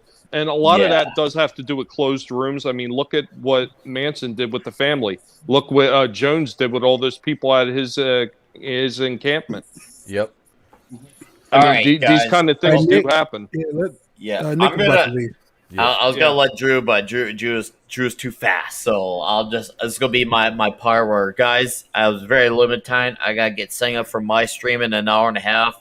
So for those of you human beings in the chat who are not aware, I mean the name's on the screen, so I'm not gonna even say it real quick, but I'm gonna be talking the Sylvester Stallone flick Over the Top in an hour and a half with Sven the Naked Nordic Ninja, Cardinal Sin, and the Wake Down. We're gonna just talk over it. We're gonna talk about excellent, amazing toxic masculinity. We'll go over some story behind the movie, behind the scenes. We're just gonna go into the history about it and also laugh at some of the ridiculousness of it all. So, Will you guys be got doing any nothing arm going on? wrestling? Yeah, it sounds like you guys are gonna have a good time, huh? Yo, great time. It's gonna be a great time. Hey, I'm gonna come down there. I gotta beat Bull Hurley. He's a big guy. I turn my head around. I'm like another person. Huh? Why don't you come on down and we'll have a match ourselves, all right? But yeah, I'll be going on in 92 minutes. So if you guys got no down, come on down there. It's gonna be good. And till I see you, fine gentlemen, one way or another again soon. If I don't, you have a magical evening, guys. All right. You too, brother. Hey, no, Take care, peace Nick. out, Nick. Later, guys. Peace out, Nick. Yeah, Drew I'm missed gonna have the to actually Stallone get out of off. here in a little bit myself. We got a stream coming up also. Oh man, I was just gonna tell Nick bye. I was just getting back and Yeah, man, you just missed the Stallone off. damn. But yeah, subscribe to 32 Flavors of Nick Weiser. He is a good guy. He is one of the really good people in this community. Same thing with my dude Vigilante Williamson up here. Of course, Tommy, Finney, Red Gates, ETEP, Makini, everybody on this panel because hey, you know, we are doing our best to not only collectively bring you guys good content, thought-provoking content, but in the case of Blake, Vinny, and Red Gaze, they're going that extra mile in the creative sphere. They're giving you escapist entertainment again, and that can't be underscored. That is so important, especially in this world that we live in right now. I know that it's closing in on 8:30. I have to think about getting dinner. I also have to run to the drugstore, get mom's prescription. So I'm going to have to wind it down here. But I want to thank everybody for watching. And thanks to all the guys on the panel for participating. Man, it has never failed so far since I've been hosting Rogue Squadron on this channel to be a thought-provoking discussion. And these guys bring it strong. I mean, I just sit and talk to hours with these guys because, you know, above all, they have absolutely wonderful minds, folks. So make sure that you subscribe to their channels because they really do. Much love, brother. Dude, you fucking rocked. So, the chat rocks, dude. It's always a blast. Thank you. That goes without saying. This is the best. This is the best damn chat on YouTube, man. Yep. You know, these people are great. They have equally awesome minds, and they are so supportive. This community is supportive as all get out, man. And from the bottom of all of our hearts, folks, we love you. You know, guys and gals out there, thank you so much for the support that you give our channels. Just being here and listening to what we have to say. All right, let's go around the horn. I'm going to let everybody do a brief outro, and then I kind of get to do my new outro. So, all right. So let's start with ETEP, the People's Champ. All right, I'm ETEP with Queen of the Place to Be Reviews right here with all of yous. And come on over, check us out if you're not already subscribed. Every Monday, man, every Monday, I run my brain through a blender and I bring you a Batwoman review. Yesterday's, It's 26 minutes long, but man, I tell you what, you'll enjoy every minute of watching me slip slower and deeper into the mouth of madness and closer to having like cuckoo clocks inside my head and chasing the little birdie around. But yeah, so I do review Batwoman on Mondays. We also have the podcast Monday Night Going In Raw. Drew is actually on the show next Monday night. He'll be our guest. He'll be joining myself, my co-host Tony Tonedeaf, and my other co-host Red Gaze, the assistant to the regional manager. Wait, no, he's the assistant regional manager. We recently promoted him. And let's see what else we got going on. Oh yeah, tomorrow night is Wednesday night. That means it's ladies' night on my channel. So my Rogue Entertainment show will be me. And I'll be hosting, let's see, Katie the meteorologist from So Many Random Fandoms, Saggy Melons, Lola Meats, and Miss Vassy Reviews will be there as well. All of them will be joining me. That'll be fun. And I got a Galaxy High review coming out from my I Love the 80s series. The next episode is episode 7, A Tale of Two Simps. Yes, I said it. That'll be coming out. And let's see. A Tale of Two Simps. Yeah, that's coming out. So we've got that. And let's see. The morning show on Thursday, episode 17 or 18 of Mornings at the Place to Be will be Thursday morning. And yeah, just put some pop culture news the rest of the week, guys. Drew, thank you, panel. It's been wonderful, Vigilante. It was great streaming with you. And likewise. Yeah, this chat, dude, you guys and gals all fucking rock. Thank you so much for all your participation. And yeah, make sure you're bitch slapping that like button out there. Yeah, thank you, Drew. Appreciate it, brother. All right, and let's go over to the creative mind himself, the Red Gaze. What's up? Red Gaze on YouTube, at the Red Gaze on Twitter. If you haven't been checking me out every day, well, most days, 12:30 p.m. Eastern, just doing some quickie live streams just to go over some news quick and say hi to everybody. But if you haven't checked out Sunsworn Wings of Vengeance, please do so. You can also get the novel Edge of Annihilation as an add-on in that campaign as well. Like these guys are saying, we're creating new universes for you guys without any messaging, any BS, just pure entertainment, because that's what we need. So hail to all you mods out there dropping links in the chat. Hail to the chat. Glad you guys were here. Hail to the panel. You guys are sweet dreams. That's what you are. You're living sweet dreams. And yeah, we'll catch y'all next time. Happy Pride Month. I don't know about anybody else. I'm pretty sure we all feel a little bit special now with that. Thank you, Gaze. Yeah, that's right. Sweet man, you. And over to the daddy of Shadow of the Kraken himself, Vinny Art. That's right, man. Thank you, brother. Shadow of the Kraken is available.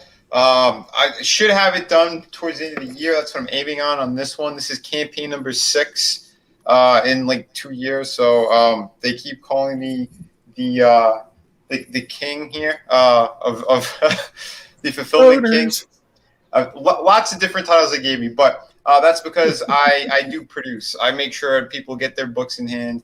I'm working very hard, telling great, amazing stories with fantastic artwork. What you see on screen is my art right there as well. So yeah, please continue to back this book. I still have Through the Woods is available. City of Venus, along with the 2 art books, are available. Those ship immediately. So if you want a taste of the work, check out those campaigns. You can find me at Vinny Art. I'm also on YouTube at Vinny Art. I also host shows like this. I talk with the creators. We kind of jump all over the place, but I try to be as real as possible with everyone 24/7. And yeah, we're always pushing positivity and creativity. I started doing toy reviews as well. Once Tommy's more situated as well, we're going to be doing our own stream that's going to be more about toys, retro stuff, and we're going to play around with that kind of aspect and that kind of entertainment world. My background is in toys and in statues. I was a former lead designer for McFarlane Toys. I did stuff with Toy Biz. So, like I said, toys have been a big part of my life. Also a big collector. So, there's plenty of great stuff there. I also teach on my channel as well. I have about 17 or 18 different videos on how to draw and make comics and anatomy stuff. You name it, it's pretty much there. We're just gonna keep crushing it. And I want to say again, thank you to all my brothers and sisters that are out there dropping links. jumping in everyone's streams, and everyone on panel here. You guys rock. Thank you so much, Vinny. And over to Vigilante Williamson fighting the mind crimes. Yeah, I don't know. Like I said, I'm not a actual vigilante or superhero. It's just a name. Yeah, I'm an anonymous citizen journalist, but I talk about pop culture, politics, unfortunately, culture war stuff. Also, I'm starting to do retro gaming as a, kind of an escape from all of it, because sometimes it gets too much. Mm-hmm. But I appreciate being on the channel. I am close to 500 subs, so I have to do that plug. There's 18 or so of you in the chat. If all of you sub to me, I would be at 500 subs. Now, I know a lot of you guys already are sub to me because I see some familiar faces and I appreciate it. But just wanted to toss that out there. If you could just get me over the hump, YouTube will probably take the sub away anyway. But thank you for having me. I appreciate being here. And man, anytime we get to do something together, V-Dub, it's always fun, man. I love you to death, brother. You're a good dude. You're a good friend, man. Yeah, absolutely. I dig hanging out with you. All right. And we go over to one of my other favorite people, and that'd be one of the most awesome artists in our community, and that's Machiny90. Can you share my screen for a second? I'm going to make a campaign. I am at 589, and I just need 11 more to make it to that 600. I will do a celebration draw stream at 600 once we hit there. So if you guys can, just tell your friends, tell your family. I do art videos every Tuesday and Thursday at 2 p.m. Pacific. I just dropped an art video before the stream. You can see right here my summer swimsuit collection of Princess Daisy. Go check that out. And I do draw streams for Wednesday and Sunday at 12:30. Jury's still out on this week because I'm going to be spending Father's Day on Sunday, so I might not do a stream this week. We'll see how it goes. But guys, I'm just 11 over from 600. If you can guys just get me over there, hopefully by the end of this week or possibly next week, it'll greatly appreciate it. And just if anything, just share my channel out. Just get the word out that you got another artist in the community who does what he loves doing and wants to provide the escapism for you guys. So if you can, guys, please just get the word out. I want to try to get to 600 by next week. So I really appreciate it, guys. Thank you. And above all, Machiny, you're just you're a wonderful soul, my man. And thank you. I am proud to call you my friend. Thank you. I appreciate that. Thank you for being a friend. So yeah, just help me get over to 600. I appreciate that. All right, and we go over to Tommy in the Guinea Pig Collective. Hey, everybody, what's going on? This is Tommy in the Guinea Pig Collective, where you can find me nibbling off toes and fighting the good fight against the bastards that are called YouTube, because you know what? They could suck it. I like pointing out how disgusting that these people are and how much they like to censor not only us up here on the panel and other content creators, but how much they like to censor you good people in the chat, how they like to take your comments away, how like they love to have the Google moderator come in and just smack people's comments down in live streams. It's absolutely disgusting, and somebody needs to call it out. And I know other people are doing it too, but I'm going to make it my fight, my sole purpose, just to irritate the living shit out of these bastards at every chance that I can get. But normally you'll find me talking about toys, a lot of older toys like 80s and stuff like that, and talking about older movies as well.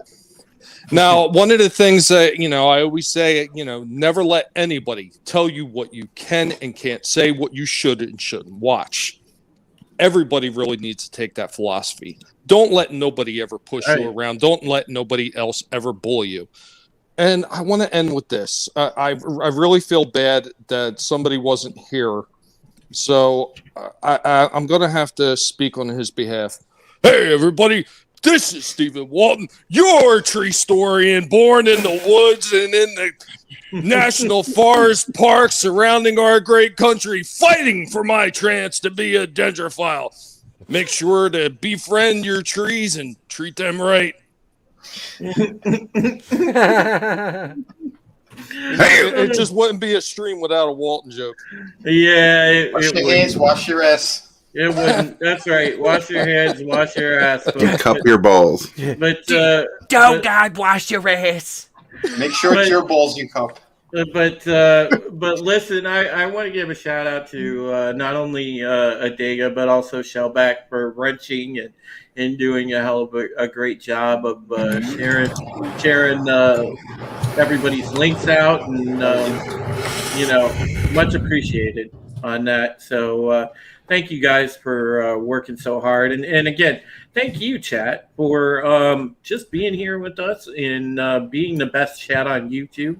Without you, there is no us, and we fully understand that, and we appreciate you. And despite the fact that we feel like there's not a lot of hope in the world right now, there is, even though right now there's a lot of people that feel like what's going on is pretty sick. They think it's right to murder. They want to murder. Look at all the people, and they get a kick out of it.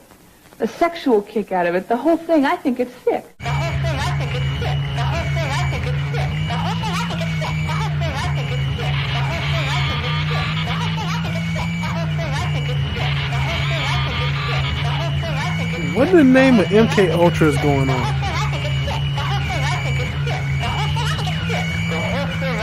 It's obviously sick. My brain hurts.